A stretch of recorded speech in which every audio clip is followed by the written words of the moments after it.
Bonjour, aujourd'hui on va commencer le troisième document, c'est le contrôle du réflexe, partie 1.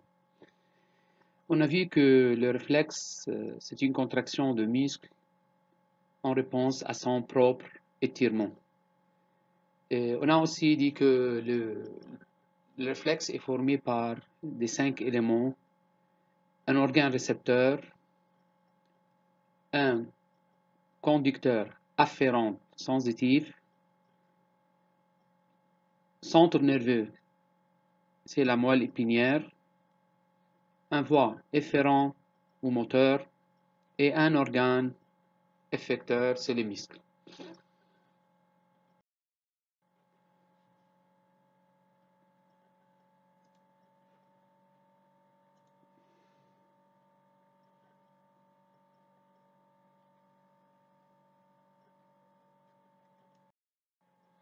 Premièrement, on va voir l'activité du muscle antagoniste. Dans une activité réflexe comme dans une activité volontaire, plusieurs muscles interviennent. Certains se contractent, d'autres se relâchent, permettant ainsi le mouvement d'un membre. Ce document représente quelques mouvements des membres. Ici, c'est les mouvements de main. On a deux mouvements des membres, c'est l'extension et la flexion. Faisant. En haut, c'est l'extension et en bas, c'est la flexion. Même pour les doigts, en haut, c'est l'extension et en bas, c'est la flexion. Aussi, c'est pour la jambe, il y a une extension et flexion, le pied. Et aussi l'avant-bras sur le bras. On donne un exemple pour un membre, c'est le mouvement de bras.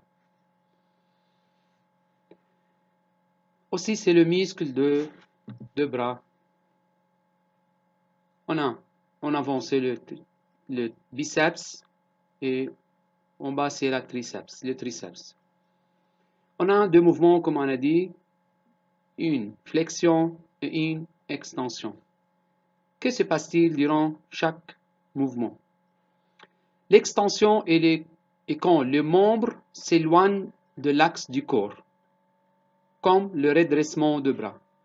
Si c'est l'axe du corps, tête, abdomen, thorax, abdomen. C'est l'axe du corps.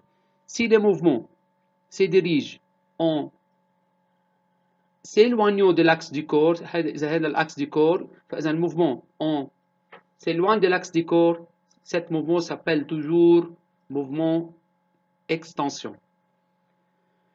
La flexion, c'est l'inverse. Si le mouvement du membre vers l'axe du corps, comme le pli de l'avant-bras sur le bras, c'est une flexion.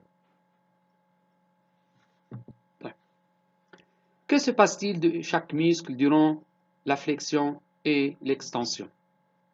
Le mouvement de l'avant-bras, c'est l'avant-bras, est assuré toujours par la contraction des deux muscles. En avant, c'est le biceps et en bas, c'est le triceps. Pendant la flexion, le muscle biceps se contracte. Quand le muscle se contracte, il s'accourcit et gonfle. Quand le muscle se contracte, il se raccourcit. Les tendons de ce muscle, d'une partie reliée à l'omoplate, l'autre partie sur l'os de l'avant-bras. La contraction du muscle tire le tendon au centre et le tendon tire l'avant-bras vers le bras. Dans ce mouvement, le triceps est relâché pour que le muscle biceps se contracte. Durant l'extension, c'est l'inverse. Le triceps se contracte et le biceps se relâche. Donc, quand le premier muscle se contracte, le deuxième muscle se relâche. Et inversement. On dit que ces deux muscles se travaillent d'une façon antagoniste. Par conclusion, pendant le mouvement d'extension, le muscle extenseur, c'est le muscle biceps, se contracte et le muscle fléchisseur, le triceps, se relâche. Par contre, pendant la flexion, le muscle fléchisseur se contracte et le muscle extenseur se relâche. C'est le comportement de ces deux muscles durant la flexion et l'extension. On va maintenant étudier l'activité électrique des muscles durant le mouvement. On a des jambes, on a deux muscles. Le muscle extenseur, c'est le triceps sural, et le muscle fléchisseur, c'est le muscle qui s'appelle jambier antérieur. À l'aide d'un dispositif qui s'appelle EXA-O, on peut enregistrer simultanément en même temps l'activité des deux muscles de la jambe. Le triceps, comme on a dit, le triceps sural, qui est un muscle extenseur, et les jambiers antérieurs, qui est un muscle fléchisseur, lors des mouvements volontaires alternatifs de flexion et d'extension. Ici, c'est le pied, extension en dehors de l'axe du corps et la flexion vers l'axe du corps. Durant le mouvement alternatif en haut et en bas du pied. Les résultats sont enregistrés sur on obtient un électromyogramme montrant le mouvement alternatif de ces deux. Ici, c'est le résultat de l'électromyogramme de deux muscles extenseurs, de deux muscles triceps sural et jambier antérieur durant le mouvement de pied.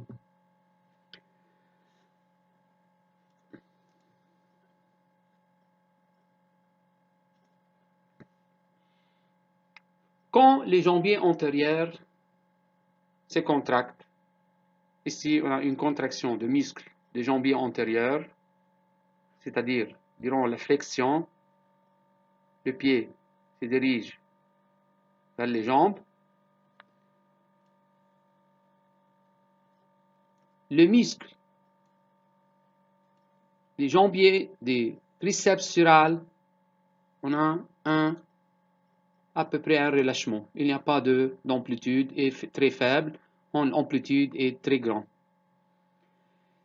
Durant notre mouvement, quand le triceps sural se contracte, les jambiers antérieurs deviennent relâchés.